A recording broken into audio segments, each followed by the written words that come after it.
Bismillahirrahmanirrahim. Assalamualaikum warahmatullahi wabarakatuh. Alhamdulillahi rabbil alamin. Wassalatu wassalamu ala sayyidina Muhammadin wa ala alihi wa sahbihi wa dzurriyyatihi wa ummatihi ila yaumiddin. Wa ba'du. Saudara-saudariku, pernah tahukah Anda bahwa Nabi Zakaria alaihi salam pernah diuji oleh Allah Subhanahu wa taala dengan begitu lama belum mendapati keturunan? Pernah tahukah Anda bahwa istri Nabi Zakaria alaihi salam bahkan divonis secara medis dan tinjauan klinis bahwa beliau tidak akan mungkin mendapati keturunan selain sudah menopause pada saat itu? Pun demikian, secara medis beliau divonis mandul. Pernah tahukah Anda bahwa Allah Subhanahu wa taala kemudian menggugurkan perkiraan-perkiraan medis dan tinjauan klinis yang dimaksudkan dengan menganugerahi Nabi Zakaria alaihissalam, seorang anak yang kelak diberi nama bahkan oleh Allah langsung dengan Yahya, dan menjadikan istri beliau yang menurut klinis tadi tidak mungkin mendapati keturunan, namun diberikan dengan izin Allah Subhanahu wa taala kemampuan untuk mengandung. Pernah tahukah Anda bahwa kisah Nabi Zakaria ini dibuka oleh Allah Subhanahu wa taala sebagai pelajaran bagi setiap insan beriman sampai di masa depan yang mengalami peristiwa serupa agar melakukan satu amalan yang dikerjakan oleh Nabi Zakaria alaihissalam. Edisi saat ini, pernah tahukah Anda pertanda akan menggali rahasia di balik kedalaman amalan Nabi Zakaria untuk mendapatkan keturunan sebagai anugerah dari Allah Subhanahu wa taala. Saudara-saudariku, Allah Subhanahu wa taala mengawali firman-Nya untuk bisa memberikan anugerah terindah kepada Nabi Zakaria tadi dengan kalimat yang sangat luar biasa sebagai pelajaran untuk kita semua. Quran surah ke-19 ayat yang kedua. Dzikru rahmati rabbika 'abdahu Zakaria. Kata Allah di surah ini, surah Maryam, di pembuka ini, aku akan sampaikan, aku akan ingatkan. Ingat, zikir itu adalah segala hal yang mampu mengingatkan kita kepada Allah Subhanahu wa taala, yang mampu mendekatkan kita kepada Allah Subhanahu wa taala. Seakan Allah memberi pesan, dengan informasi yang aku sampaikan ini harus membuat kalian lebih dekat denganku, kata Allah. Harus membuat kalian lebih yakin denganku. Harus membuat kalian lebih sadar bahwa segala hal tidak mungkin terjadi kecuali dengan kuasaku, kata Allah Subhanahu wa ta'ala. Apa yang harus menjadikan kita ingat dan dekat dengan Allah Subhanahu wa ta'ala? Rahmati Rabbik. Kata Allah, rahmat Rabbmu. Rabb adalah nama Allah yang terkait dengan sifat rububiyahnya, yang merawat seluruh alam semesta termasuk kita di dalamnya, yang menyembuhkan saat sakit, memberikan rezeki, memaafkan kalau salah, mengampuni kalau berbuat dosa. Dan kata Rabb ini dimintakan kepada kita untuk diingat oleh Allah disandingkan dengan kalimat rahmat, bahwa dengan rahmat inilah Allah akan memberikan anugerah yang nyaris tanpa batas dalam kehidupan kita. Rahmat. Ya, dan kaidah rahmat ini ketika disampaikan kepada kita, perhatikan tafsir Quran bil Quran. Quran surah ke-19 ayat kedua ditafsirkan kemudian dengan Quran surah ke-39 ayat 53 tentang luasnya rahmat Allah Subhanahu wa taala. Qul ya ibadiyalladzina asrafu ala anfusihim la taqnatu min rahmatillah. Dalam kaidah dosa saja, jika seseorang berbuat dosa yang sangat melimpah, israf, itu dosa yang melimpah, ya, yang melewati batas. Bahkan kalau makan, Anda datang ke pernikahan, ada prasmanan, orang sekali, Anda 10 kali, itu israf. Ada orang berbuat dosa israf, Ya, kalau belum bohong nggak enak. Orang cuman bohong, dia pun mencuri, dia merampok, dia membegal, dia mabuk. Satu saat dia ingin kembali kepada Allah Subhanahu wa taala. Apa yang Allah sampaikan? La taqnatu mir rahmatillah. Jangan putus asa dari rahmat Allah Subhanahu wa taala. Innallaha yaghfirudz dzunuba jami'a. Sungguh Allah dengan rahmatnya tadi akan mengampuni seluruh dosa-dosa jika orang itu mau kembali kepada Allah Subhanahu wa taala. Jadi kaidah rahmat di ayat tadi seakan ingin memberikan gambaran kepada Allah adalah berupa anugerah Allah yang begitu luas sifatnya. Bahkan sampai ke titik pengampunan dosa tanpa batas jika hamba mau kembali kepada Allah Subhanahu wa taala. Terkait dengan kasus Nabi Zakaria alaihi salam, seakan Allah memberikan gambaran kepada kita. Jika Anda mengalami situasi apapun, termasuk merasakan lambatnya keturunan, kenapa belum ada tanda-tanda positif, kenapa sudah bertahun-tahun belum mendapati keturunan. Hei, sadar, bukan Anda saja. Dulu pun bahkan ada seorang nabi yang rajin ibadah, rajin doa, tapi mendapati ujian yang serupa. Jika beliau saja tidak putus asa dengan rahmat Allah, kenapa Anda mesti mengeluh? Maka kaidah pertama dalam Al-Quran, jika ingin dikabulkan, jika ingin harapan itu terjadi, maka yang pertama kaidahnya, jangan pernah merasa putus asa dengan rahmat Allah. Jangan pernah mengeluh kepada Allah. Jangan berprasangka buruk kepada Allah Subhanahu wa ta'ala. Jelas, Quran surah kedua, ayat 216. Kutiba alaikumul qitalu wa huwa kurhul lakum. Hei, diwajibkan atasmu berperang. Dan perang yang paling kuat adalah perang melawan perasaan Anda. Perang melawan nafsu. Jangan berprasangka yang buruk. Jauhkan sifat-sifat jelek dalam jiwa kita. Asa an takrahu syai'an fa huwa khairul lakum. Boleh jadi Anda tidak menyukai sesuatu, di balik yang tidak Anda sukai ada satu hikmah kebaikan besar yang disiapkan oleh Allah untuk Anda. Wa asa an tuhibbu syai'an wa huwa syarrul lakum. Boleh jadi Anda mengharap-harap, menginginkan yang terbaik menurut Anda, di balik itu ada keburukan yang tidak Anda ketahui akan menimpa Anda. Wallahu ya'lamu wa antum la ta'lamun. Karena Allah Maha mengetahui masa depan, sedangkan daya pandang, daya tangkap Anda hanya untuk saat ini saja. Belum selesai, saudara-saudariku. Lalu Allah kemudian menyambungkan kalimatnya, abdahu Zakaria. Bisa saja Allah langsung berfirman Zakaria. Tapi ketika disambungkan dengan kalimat abdun, itu adalah gelar tertinggi yang diberikan oleh Allah pada setiap insan beriman, makhluknya yang bernama manusia yang mau mendekatkan diri kepada Allah Subhanahu wa taala dengan puncak ibadah. Puncak ibadah.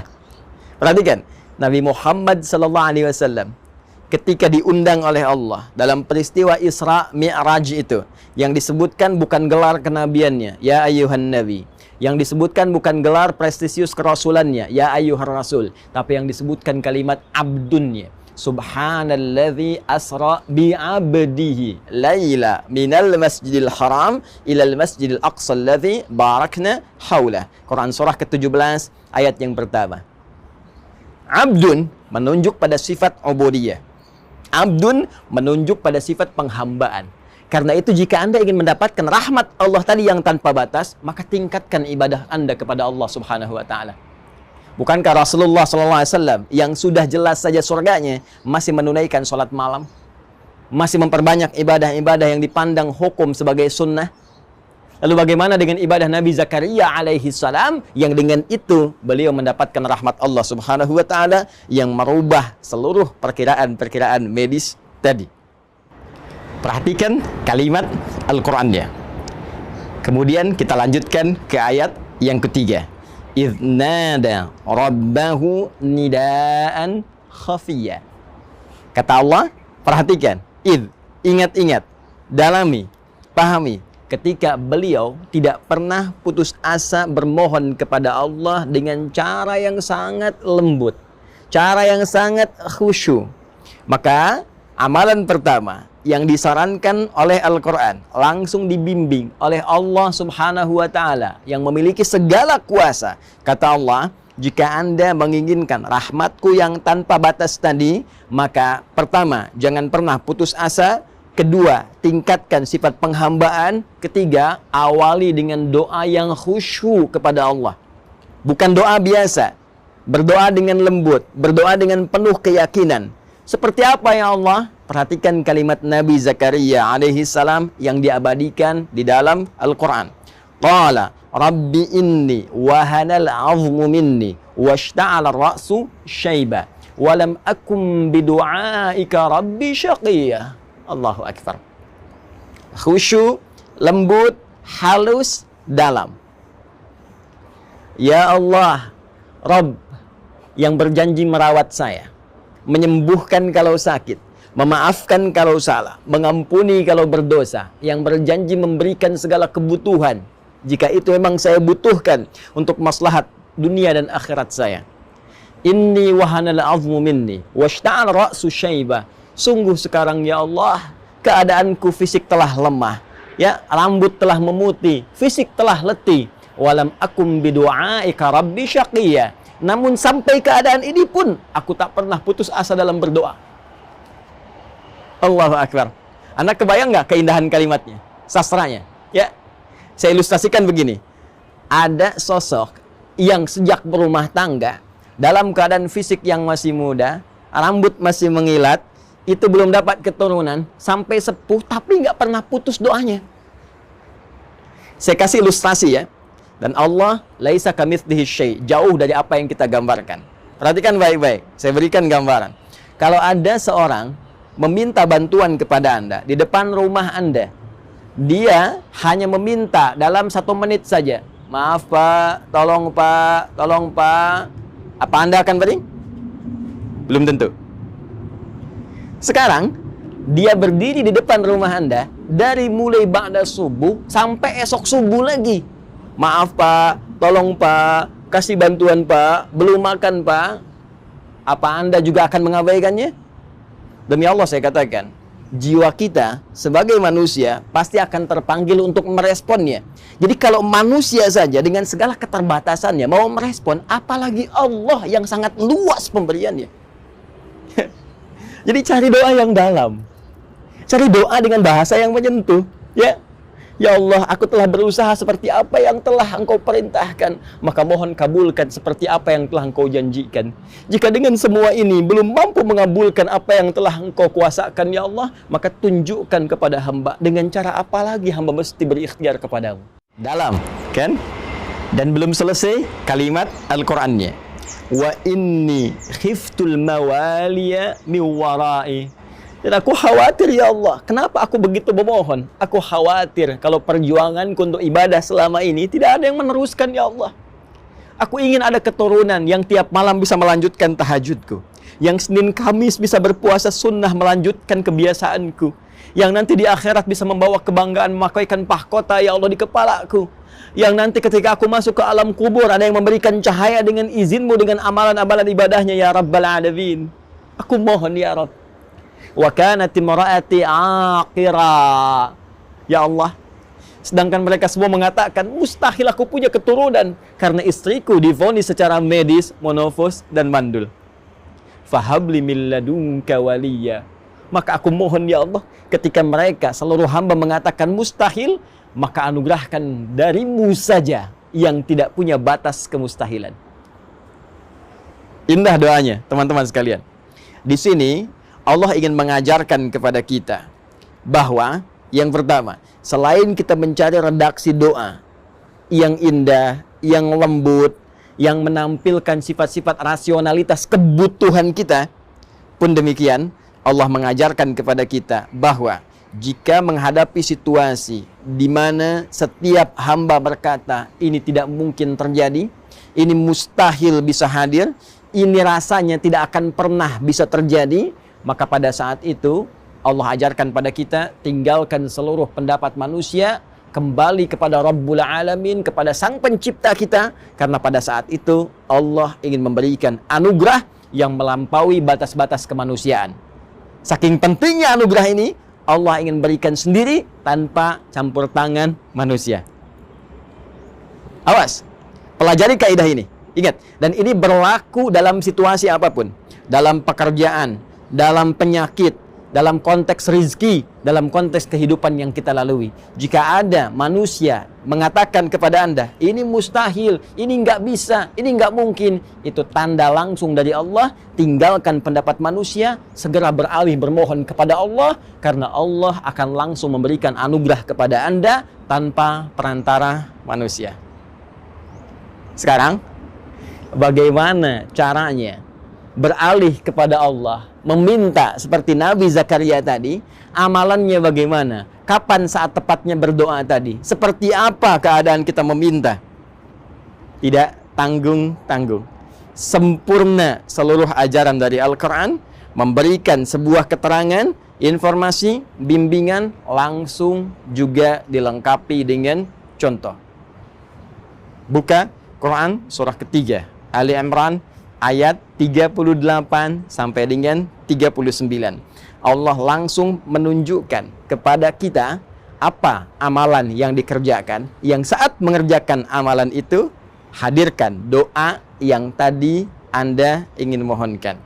Maka Nabi Zakaria alaihissalam menyampaikan permohonan tadi di tempat yang spesial, mihrab.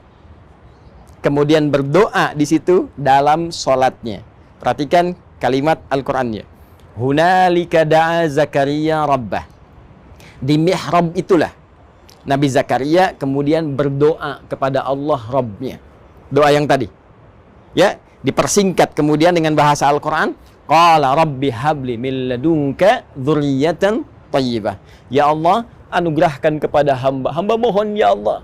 Hamba mohon keturunan dari sisimu saja, keturunan yang terbaik. Karena semua orang mengatakan mustahil hamba punya keturunan. Hamba yakin hanya Engkau yang mampu mengabulkan doa hamba.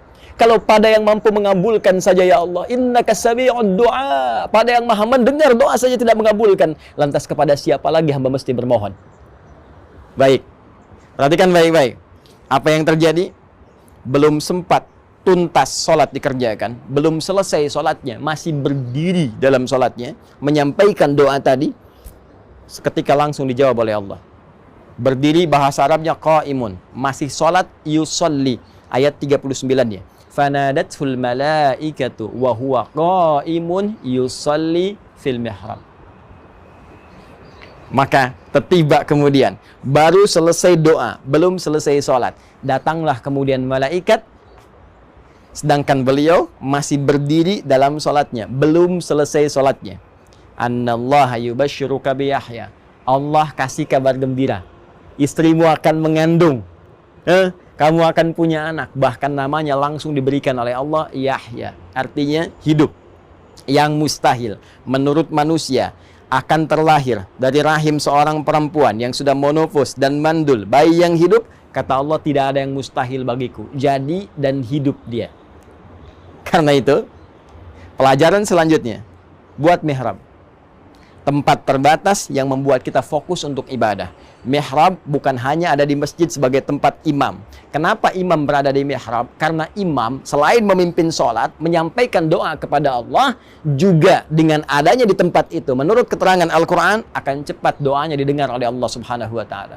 Kita bisa membawa mihrab ke rumah, tapi bukan yang di masjid dibawa ke rumah, bukan. Ya, Anda bisa bikin area kecil menghadap ke kiblat. Jadikan sebagai mihrab, tempat khusus untuk ibadah saja. Hei, buka handphone, pasang status, keluar dari situ. Ngobrol-ngobrol, makan, minum, keluar dari situ. Hanya untuk ibadah saja. Baca Al-Quran, tahajudnya, doanya, lakukan di situ. Walaupun hanya sehamparan sejadah, tak ada masalah. Ya, rumah Anda ataukah di kontrakan, nggak ada ruangan, hamparan sejadah. Di situ Anda bermohon kepada Allah Subhanahu wa Ta'ala. Minta. Mohon. Maka apa yang terjadi? Boleh jadi apa yang telah Allah anugerahkan kepada Nabi Zakaria di masa lalu akan diberikan kepada Anda sebagai pembuktian kekuasaan Allah yang melampaui batas-batas bayangan manusia. Dan seluruh paparan tadi kemudian disajikan oleh Al-Quran dengan sajian yang padat di satu ayat Quran surah ke-21 Al-Anbiya, kisah para nabi, ayat 90. Fastajabna lahu wa wahabna lahu Yahya wa aslahna lahu zawjah.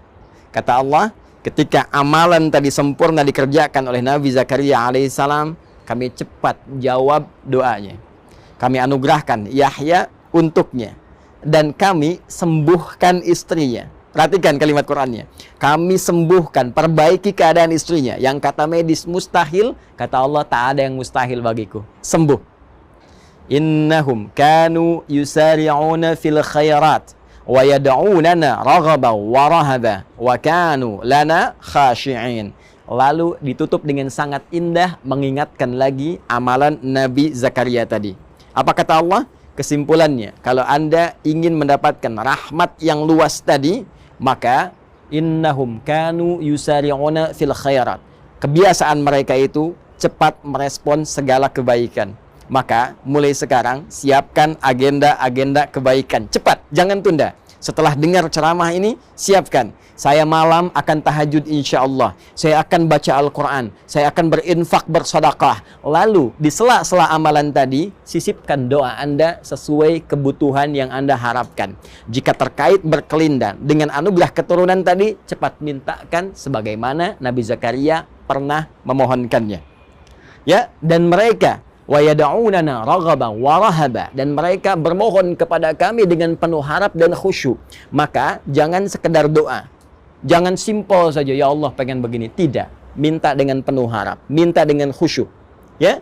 Wa kanu lana khashi'in, dan sungguh mereka mengerjakan setiap amalan bahkan doa tadi dengan khusyuk, dengan penuh kedalaman hati dan jiwa. Saudara-saudariku, itulah Nabi Zakaria dengan segala contoh yang telah Allah sampaikan dalam uraian firman-Nya, menjadi sebuah titian kepada kita yang memberikan sebuah harapan dengan jaminan kebenaran yang dipastikan. Pernah tahukah Anda? Assalamualaikum warahmatullahi wabarakatuh.